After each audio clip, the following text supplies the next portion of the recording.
இந்த கூட்டத்தில் வேட்பாளர்களை அறிமுகப்படுத்துகிற கூட்டம் அப்படின்னு சொன்னாங்க. ஆனால் என்னை பொறுத்த வரைக்கும் இது நம்ம மக்களுக்கான காப்பாளர்களை அறிமுகப்படுத்துகிற கூட்டம் அப்படின்றத நான் சொல்லணும்.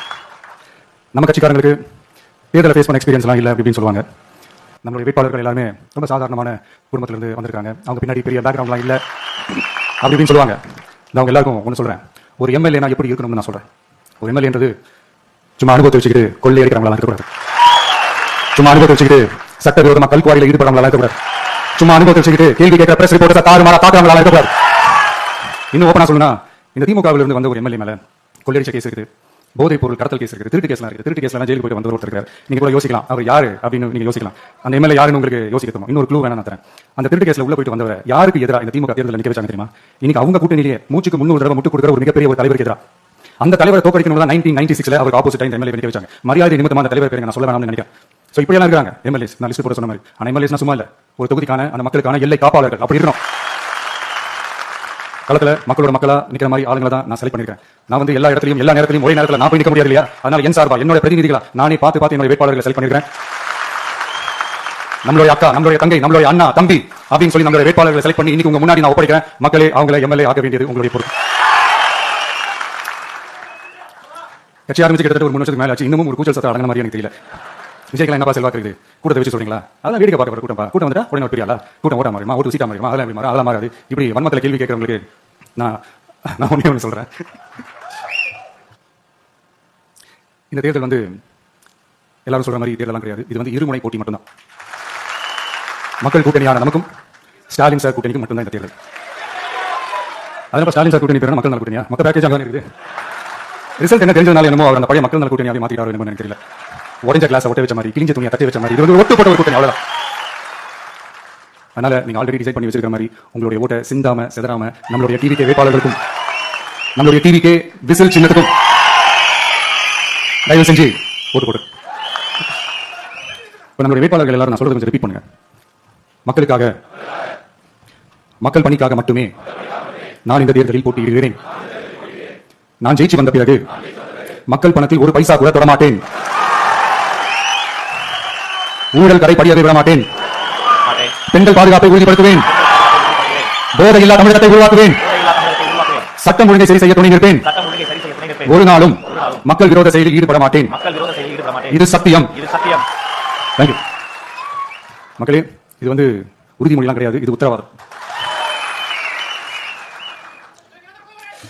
இந்த தேர்தல் பாமரர்களுக்கும் அதிகார மமதை கொண்ட ஒரு குடும்பத்திற்கு சேவகம் செய்யும் அடிமைகளுக்கும் நடக்கிற தேர்தல். ஏழைகளுக்கும் ஏமாற்று பேர்வழிகளுக்கும் நடக்கிற தேர்தல்.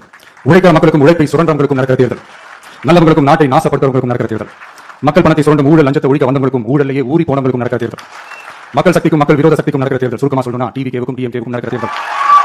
இந்த விஜய்க்கும் ஸ்டாலின் சாருக்கும் நடக்கிற ஆரோக்கியமான ஜனநாயக போட்டிக்கான ஒரு தேர்தல். இப்படி இந்த தேர்தல் இருக்கிறதுனால நம்ம கட்சி வேட்பாளர்களை தமிழ்நாட்டோட ஒவ்வொரு சாமானிய குடும்பத்து தோழர்கள் இருக்கிற மாதிரி தான் நான் செலக்ட் பண்ணிருக்கேன். நம்ம வேட்பாளர்களுக்கு ஓட்டு போடுறது நமக்கு நாமே ஓட்டு போடுற மாதிரி, உங்களுக்கு நீங்களே ஓட்டு போட்டுக்கிற மாதிரி, மன்னராட்சி கிட்ட இருந்து மக்களாட்சி மீட்கிறதுக்கு ஓட்டு போடுற மாதிரி. நான் வேற, நம்ம வேட்பாளர்கள் வேறலாம் இல்ல. நான் எப்படி உங்க வீட்டில் உங்க குடும்பத்தில் ஒருத்தனும் அதே மாதிரி தான் நம்ம வேட்பாளர்களும் உங்க குடும்பத்தில் இருக்கிற ஒருத்தர். அதனால நம்ம வேட்பாளர்களை எம்எல்ஏ ஆக்குறது உங்க ஒவ்வொரு வீட்லையும் ஒரு எம்எல்ஏ இருக்கிற மாதிரி. இதை இதயத்தில் உங்கள் விஜய் இல்லந்தோறும் நம்ம எம்எல்ஏ கூட சொல்லலாம். உங்க குரலுக்கு ஓடி வர மாதிரி ஆட்களை தான், இன்னும் சொன்னா உங்க குரல் கேட்கறதுக்கு முன்னாடியே உங்க மனசை புரிஞ்சுக்கிட்டு ஓடி வந்து உங்க தேவைகளை தீர்க்கிற மாதிரி ஆளுங்களை தான் நான் செலக்ட் பண்ணிருக்கேன். உங்களை நம்பி எல்லாத்தையும் விட்டுட்டு நான் எப்படி வந்தனோ அப்படித்தான் உங்களை நம்பி நம்ம வேட்பாளர்களையும் ஒப்படைக்கிறேன். தமிழ்நாட்டில் இருக்கிற 234 தொகுதியிலும் நம்ம வேட்பாளர்கள் தான் எம்எல்ஏ ஆனாங்க என்ற செய்தி மே 4ஆம் தேதி உலக சாதனை செய்தியாக இருக்கணும். மக்களே, உங்களை நம்பி அரசியலுக்கு உங்களுக்காக நீதி கேட்க வந்த உங்க விஜய்க்கு இழைக்கப்படுற அநீதிக்கு எதிராக அதிகாரத்தின் துணையோட உங்களுக்கான நமக்கான நீதியை வென்றெடுக்க எங்க எல்லாருக்கும் நம்ம தமிழ்நாட்டோட எதிர்காலத்துக்காக ஒரே ஒரு வாய்ப்பு கொடுங்க. நான் வந்து நம்ம விமன்ஸ் டே அன்னைக்கு பெண்களுக்கான சில நம்மளுடைய டிவிகேஸ் விஷன் அண்ட் அஜெண்டா சொன்னோம்.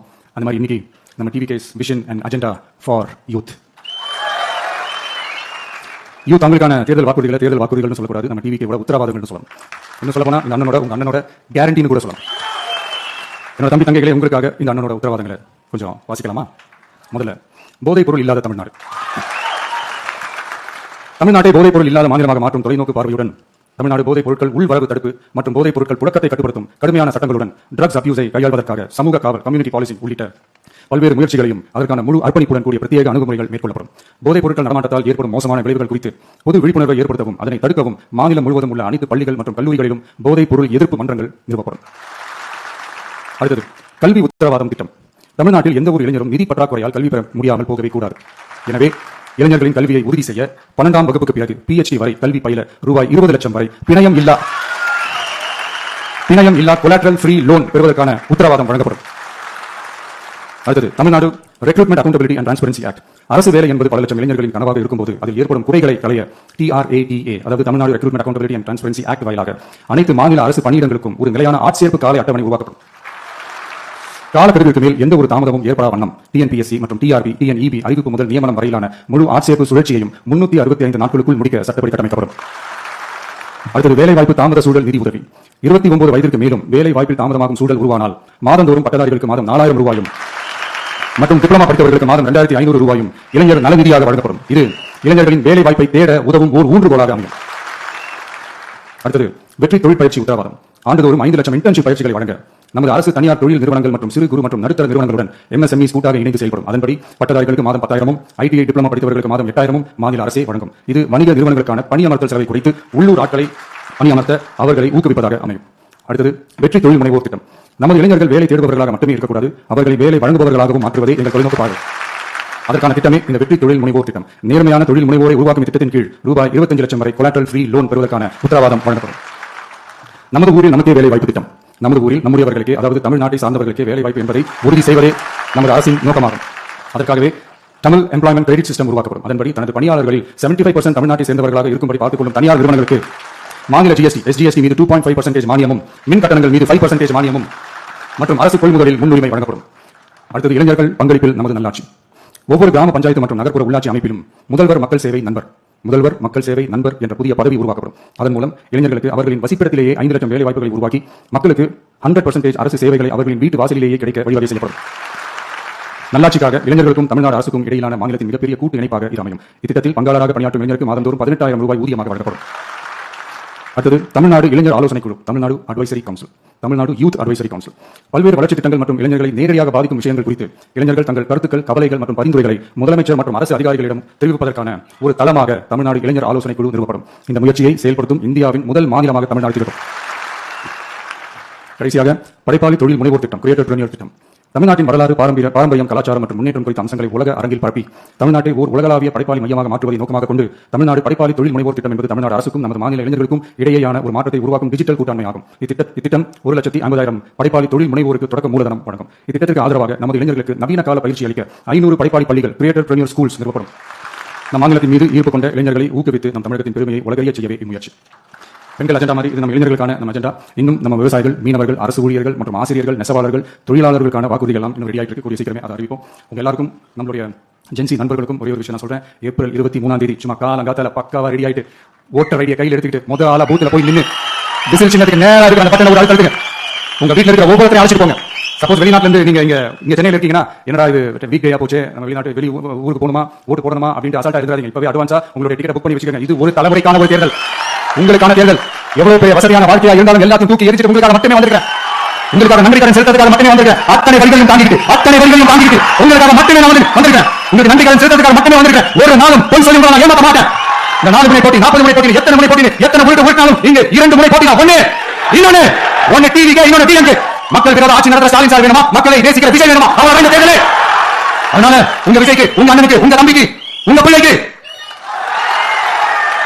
ஒரே ஒரு வாய்ப்பு கொடுங்க. தயவு செஞ்சு விசில் சின்னத்துக்கு ஓட்டு போடுங்க. இது வந்து ஒரு விசில் புரட்சி தேர்தலா இருக்கணும். யாரு வேட்பாளரா இருந்தாலும் அந்த வேட்பாளர் வேற, இந்த விஜய் வேற அப்படின்னு நினைச்சிடாதீங்க. கான்பிடென்டா இருங்க. நல்லதே நடக்கும். வெற்றி நிச்சயம். மீண்டும் சந்திக்கும் வரை நன்றி, வணக்கம்.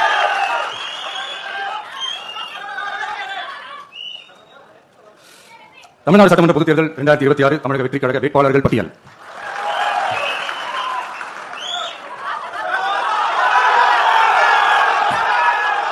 பெரம்பூர்